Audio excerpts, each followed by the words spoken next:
Bienvenido, bienvenida a Lecciones de Vida o Lecciones de la Escuela Sabática. Gracias por acompañarnos. Jesús habló con confianza y certeza acerca de su identidad. Y a menudo aludió a su identidad como el cumplimiento del Mesías prometido y pidió a otros que dieran fe de su mesianismo. ¿Por qué es tan importante para Jesús su testimonio a favor de su identidad? Quería salvar a tantos como fuera posible para el reino eterno y sabía que creer en Él era la única manera de ser salvo del pecado y de este mundo caído. Jesús también hizo un llamamiento a muchos de sus testigos oculares para que expresaran sus convicciones sinceras sobre sus experiencias tangibles con Él. El testimonio de María sobre el sacrificio de Jesús fue poderoso y significativo. Su corazón estaba totalmente abierto a sus ojos. Como lo están todos nuestros corazones también, porque Jesús conoce la profundidad de cada corazón. Por lo tanto, también conoció el corazón caviloso y conspirador de Judas. Jesús también leyó el corazón de Poncio Pilato, un gobernador romano pagano que en algunos aspectos era más veraz que muchos de los acusadores de Jesús. Y Jesús también recibió el testimonio de un escéptico que tuvo que ver y tocar por sí mismo la evidencia de la resurrección del Señor. Jesús fue paciente con Tomás y le mostró la clara evidencia de su cuerpo lleno de cicatrices.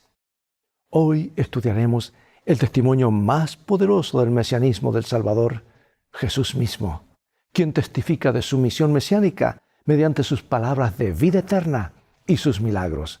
Ve por tu Biblia y en pocos segundos más consideraremos el tema Bienaventurados los creyentes.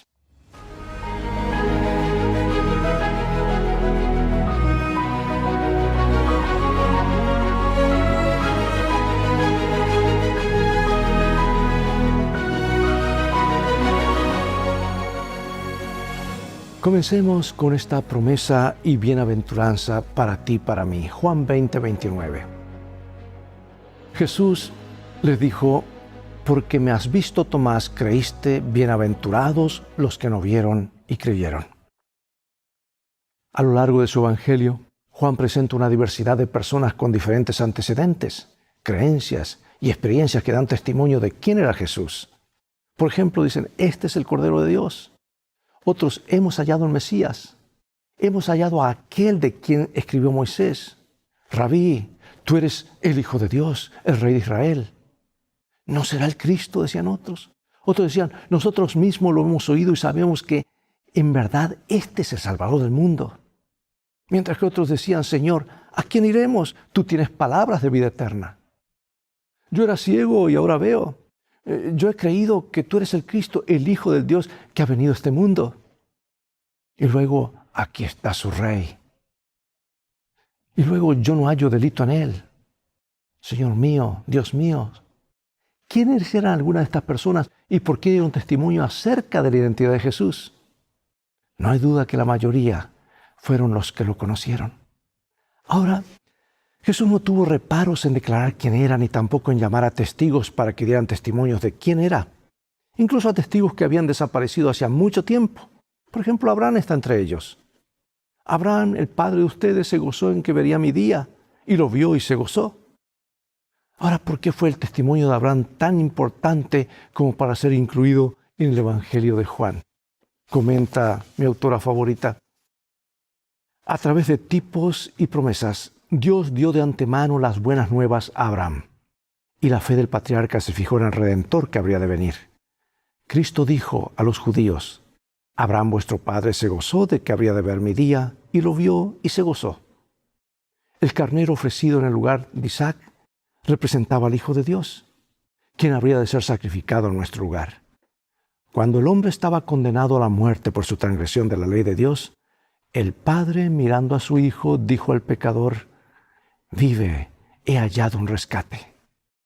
Abraham, entonces, fue el padre de la nación judía. Recibió la promesa de que todas las naciones serían bendecidas por medio de él. Y esta bendición llegó a través del Mesías, nacido de su linaje. Fue también el padre de los que responden a Dios con fe. Su voluntad, por ejemplo, de sacrificar a su hijo Isaac, el hijo de la promesa, no fue una prueba de fe, sino una ventana al plan de salvación. Cuando Jesús dijo a Abraham, el padre de ustedes, se gozó que vería mi día, y lo vio y se gozó, los líderes respondieron, aún no tienes 50 años y ya has visto a Abraham. La respuesta de Jesús fue asombrosa. Les aseguro, antes que Abraham existiera, yo soy. Y Jesús utiliza un lenguaje que recuerda que Dios usó cuando se dirigió a Moisés en la zarza ardiente, el yo soy, ¿verdad? Era una afirmación de divinidad, de existencia autónoma, sin comienzo, sin fin. Y los dirigentes sin duda entendieron lo que eso implicaba en labios de Jesús, pues dice que tomaron piedras para apedrearlo.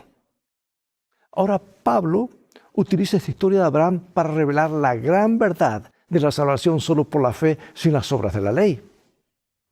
¿Cómo nos ayudan estos versículos que leeremos a entender que Abraham es el padre de quienes viven por la fe? Vamos al libro de Romanos, esta vez capítulo 4, versículos 1 al 5. ¿Qué pues diremos que halló Abraham, nuestro padre según la carne? Porque si Abraham fue justificado por las obras, tiene de qué gloriarse, pero no para con Dios. Porque, ¿qué dice la Escritura? Creyó Abraham a Dios y le fue contado por justicia. Pero al que obra no se le cuenta el salario como gracia, sino como deuda, mas al que no obra, sino cree en aquel que justifica al impío, su fe le es contada por justicia. Es claro el apóstol, ¿verdad? Pero vamos a ver otro testimonio, el de María. Porque 6 días antes de la Pascua, Jesús fue a visitar a María, Marta y su hermano Lázaro, a quien Jesús había resucitado. Y Simón, que había sido curado de la lepra, celebraba una fiesta en agradecimiento por lo que Jesús había hecho por él. Marta servía y Lázaro estaba sentado a la mesa con los invitados. ¿Qué significado tenían aquí las acciones de María? ¿Y en qué sentido daban testimonios de quién era Jesús? Veamos, San Juan capítulo 12. 6 días antes de la Pascua vino Jesús a Betania, donde estaba Lázaro, el que había estado muerto, y a quien había resucitado de los muertos. Y le hicieron allí una cena. Marta servía y Lázaro era uno de los que estaban sentados a la mesa con él. Entonces María tomó una libra de perfume de nardo puro de mucho precio y ungió los pies de Jesús y los enjugó con sus cabellos, y la casa se llenó de olor del perfume. Bueno, este perfume era muy caro. Su valor, escucha bien, equivalía aproximadamente al salario anual de un trabajador común. Y María probablemente trajo ese regalo como expresión de gratitud al Salvador por el perdón de sus pecados y por la resurrección de su hermano. Su intención era que sirviera algún día para el entierro de Jesús, para embalsamar su cuerpo, pero al enterarse de que pronto sería ungido rey, decidió ser la primera en rendirle honores. María probablemente no tenía la intención de que se notara su gesto, pero Juan señala que la casa se llenó de la fragancia del perfume. Tú no puedes esparcir perfume sin que se sienta ese aroma, ese olor. Y Judas respondió con una rápida reprimenda, afirmando que el perfume debería haberse vendido para dar el dinero resultante a los pobres. Y Jesús tranquilizó inmediatamente a María diciendo, déjala, porque a los pobres siempre los tendrán con ustedes, pero a mí no siempre me tendrán.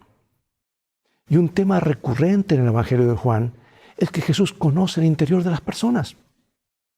En este caso, en la fiesta de Simón, Jesús sabe lo que hay en el corazón de Judas. En tal sentido, Juan deja en claro quién era Judas, un ladrón egoísta. Comenta la sierva del Señor, el don fragante que María había pensado prodigar al cuerpo muerto del Salvador, lo derramó sobre él en vida. En el entierro su dulzura solo hubiera llenado la tumba, pero ahora llenó su corazón con la seguridad de su fe y amor. José de Arimatea y Nicodemo no ofrecieron su don de amor a Jesús durante su vida. Con lágrimas amargas trajeron sus costosas especias para su cuerpo rígido e inconsciente. Las mujeres que llevaron sustancias aromáticas a la tumba hallaron que su diligencia era vana, porque Él había resucitado. Pero María, al derramar su ofrenda sobre el Salvador, mientras Él era consciente de su devoción, lo ungió para la sepultura.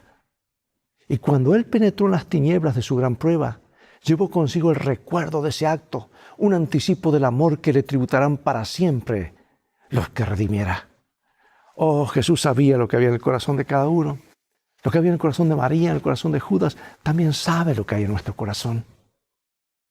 ¿Qué debería decirnos esto acerca de nuestra necesidad de Cristo como nuestra justicia, tanto imputada como transformadora?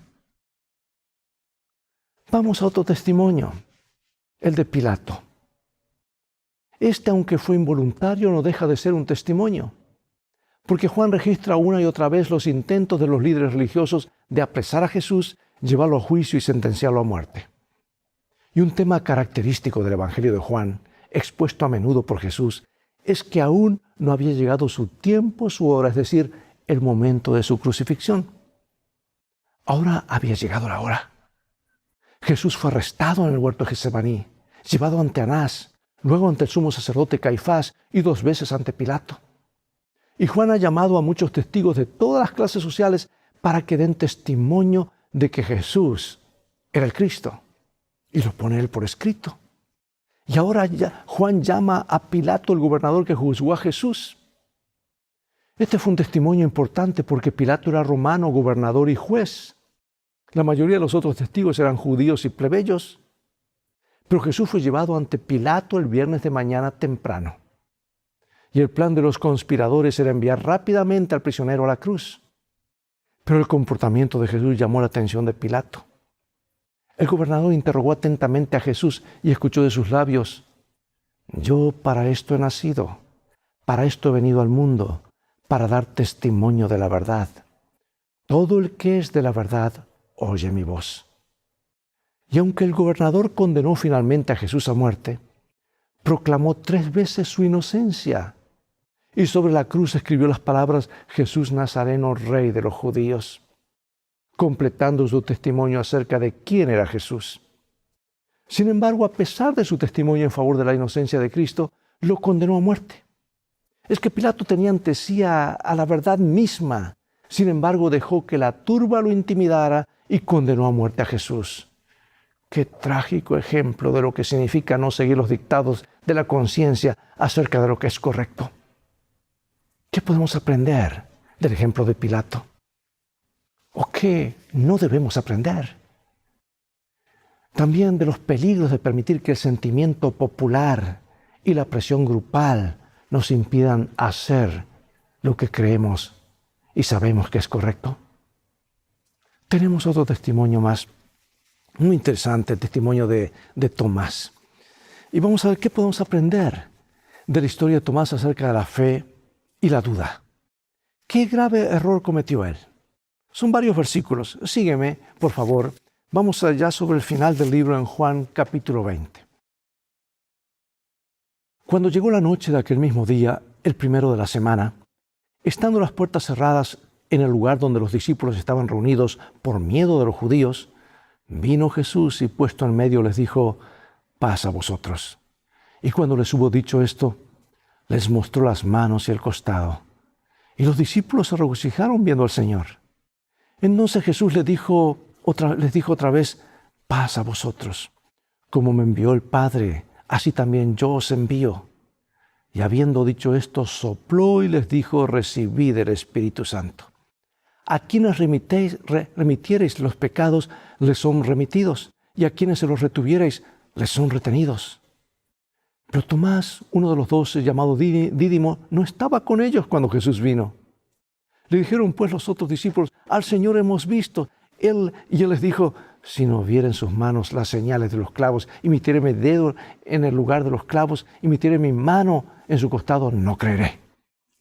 8 días después, estaban otra vez los discípulos dentro y con ellos Tomás. Y llegó Jesús, estando las puertas cerradas, y se puso en medio y les dijo: paz a vosotros. Luego dijo a Tomás: pon aquí tu dedo y mira mis manos, y acerca tu mano y métela en mi costado, y no seas incrédulo, sino creyente. Entonces Tomás respondió y dijo: Señor mío y Dios mío. Jesús le dijo: porque me has visto, Tomás, creíste. Bienaventurados los que no vieron y creyeron. Hizo además Jesús muchas otras señales en presencia de sus discípulos, las cuales no están escritas en este libro. pero estas han escrito para que creáis que Jesús es el Cristo, el Hijo de Dios, y para que creyendo tengáis vida en su nombre. Cristo apareció a los discípulos tras la resurrección cuando estaban las puertas cerradas por temor. Tomás no estaba con ellos. Más tarde escuchó los informes de la resurrección de los labios de los otros discípulos, pero aún así se desanimó, porque aquello no coincidía con su idea acerca del reino. Y seguramente se preguntó por qué Jesús se reveló a los demás cuando Él no estaba allí. Él estaba estableciendo sus propias condiciones para creer. Y el Evangelio de Juan se opone a la perspectiva de ver para creer. Porque cuando Jesús se encontró con Tomás después de la resurrección, lo invitó a venir, ver, tocar su cuerpo resucitado. Pero luego dijo, dichosos los que no vieron y creyeron.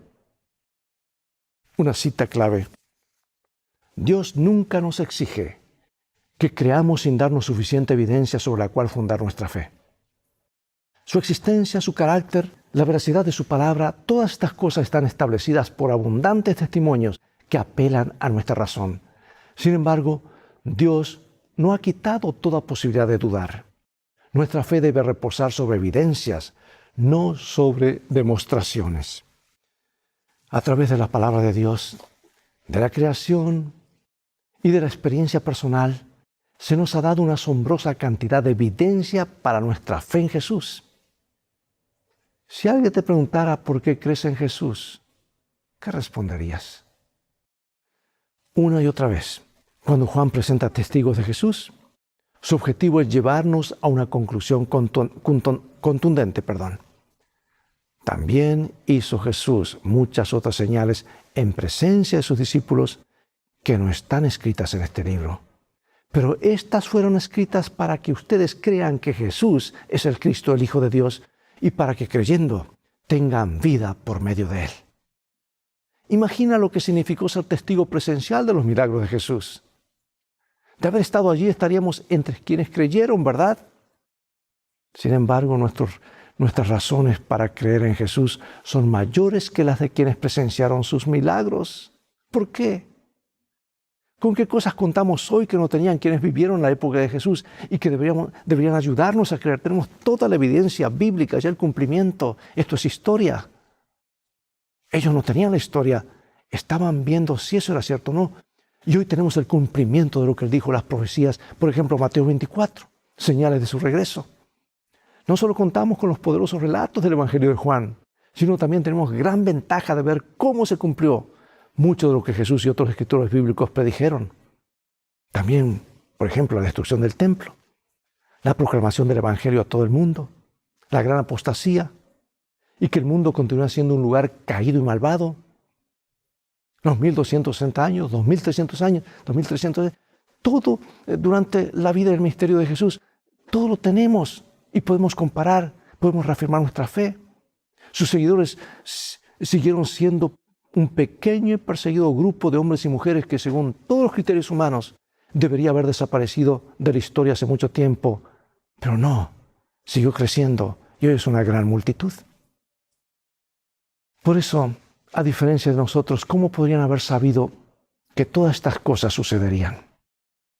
De hecho, nuestra propia fe es el cumplimiento de la profecía de Jesús, según la cual el Evangelio llegaría a todo el mundo. Hoy, unos 2000 años después, también nosotros como seguidores de Jesús tenemos el privilegio de dar testimonio de Jesús y de lo que Él ha hecho por nosotros. No es por los dichos de Natanael, Nicodemo, la mujer samaritana, o las enseñanzas de los fariseos que podemos conocer a Jesús como el Mesías. Es por la lectura de las Escrituras y por la convicción producida por el Espíritu Santo que inspiró este libro que aceptamos a Jesús como el Salvador del mundo. Cada uno de nosotros, a nuestra manera y a partir de nuestra propia relación con Dios, podemos tener una historia que contar. Puede ser que nuestra historia no sea tan espectacular como la resurrección de un muerto o la restauración de un ciego de nacimiento, pero lo que importa es que conozcamos a Jesús personalmente y demos testimonio de Él como lo hicieron los testigos registrados en el Evangelio de Juan. Bueno, concluyo con esta cita inspirada acerca de Tomás antes de que vayamos a la oración final. Jesús aceptó este reconocimiento, pero reprendió suavemente su incredulidad. Porque me has visto, Tomás, creíste. Bienaventurados los que no vieron y creyeron. La fe de Tomás habría sido más grata a Cristo si hubiese estado dispuesto a creer por el testimonio de sus hermanos. Si el mundo siguiese ahora el ejemplo de Tomás, nadie creería en la salvación, porque todos los que reciben a Cristo ven hacerlo por el testimonio de otros. Muchos aficionados a la duda se disculpan diciendo que si tuviesen las pruebas que tuvo Tomás de sus compañeros, creerían. No se dan cuenta que no solo tienen esa evidencia, sino mucho más. Muchos que como Tomás esperan que sea suprimida toda causa de duda, jamás obtendrán su deseo. Gradualmente quedan confirmados en la incredulidad. Los que se acostumbran a mirar al lado sombrío, a murmurar y quejarse, no saben lo que hacen. Están sembrando las semillas de la duda y segarán una cosecha de duda. En un tiempo en que la fe y la confianza son muy esenciales, muchos se hallarán así incapaces de esperar y creer. Acompáñame en oración. Padre Celestial, gracias por tu palabra. Queremos creer y ser testigos, dar testimonio, no solamente de estos hechos bíblicos, sino de lo que has hecho por cada uno de nosotros. Bendícenos y que al abrir tu santo libro podamos escuchar tu voz, hacer las decisiones correctas, invitar a otros a seguir a Jesús, invitarlos al banquete de los siglos, porque sabemos cómo han de terminar las cosas. Gracias por escucharnos, por bendecirnos, porque lo pedimos en el nombre de Jesús. Amén. Bien amigos, llegó el momento de despedirnos, se nos acabó el tiempo y será hasta el próximo programa de Lecciones de Vida o Escuela Sabática que estamos estudiando el libro de San Juan. Invita a otros a sintonizar este canal y transfórmate tú mismo en un canal de bendiciones. Mientras tanto, Dios te bendiga y recuerda, tú vales mucho para Jesús. Él te ama más de lo que puedes imaginar. Y en este viaje de la vida las cosas han de terminar bien si haces de la Biblia tu GPS y a Jesús como tu guía. Maranatá.